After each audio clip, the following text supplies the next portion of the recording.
So it's Thursday, 7 weeks off methotrexate. Is it 7 or 8? I'm on my way to the rheumatologist this morning, and I'm obviously feeling quite restricted about it because I haven't been able to drop the kids off at the pool. It's the first morning. I've done a great practice, perfect breakfast. I wonder if you can hear the television. That's what it's like in my world. God, how insane is it when they get a black policeman to report on the white policeman shooting black people? It kind of just reminds me of a hostage situation where the hostage is going, yeah, these people are really good people. It's fucking mental.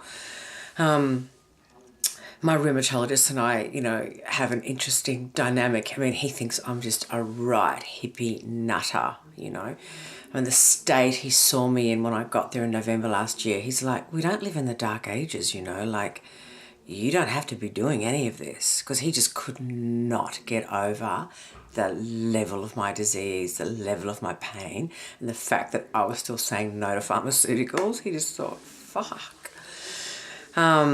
So yeah, how much to go into with him this morning about the Vedic treatment, and in my intuition and instincts, I feel like he's going to say to me, well, you're just probably having an up time because around the corner you're going to have a major flare up and, then you'll be crying.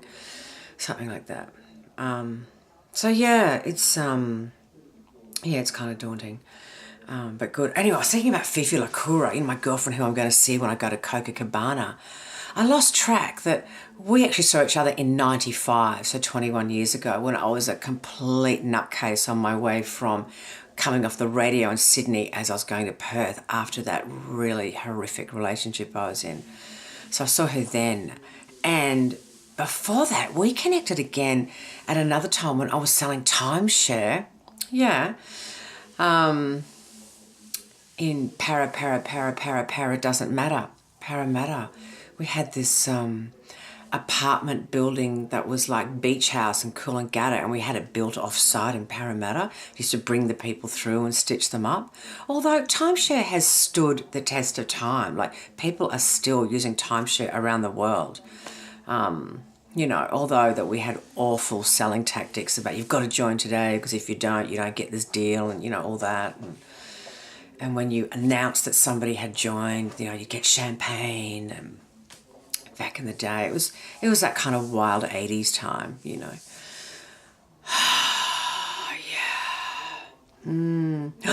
And where is that? Yesterday how I was saying about my car. Well, when I get back to my car and it's all perfect, I just had to pay it's actually $229, not $225. So this book that gives me 10-year warranty and roadside assist. When I got it, the original one, out of my car, I threw it away. Oh, I don't need that. So then they just gave me a new one. I was just like, fuck. Isn't that amazing to actually throw this amazing value away and then I get it given back to me? Because it was only Dad going, look, I think that those people are the best bet for you. I'm just so relieved. Anyway, so I'll vlog after I see Dr. Landsberg, and then I've got my kinesiologist, then my GP. Get on great with this GP. It's Mum and Dad's GP. She's a beautiful woman and really fit. And so is my rheumatologist. Like, he's like a triathlete, and I think Linda Maloney's the same, like really fit doctors. Which I think if you're going to have a doctor, you want to go to someone who's actually in their bodies, yeah? Okay, back later, we'll talk more about mine. Interesting.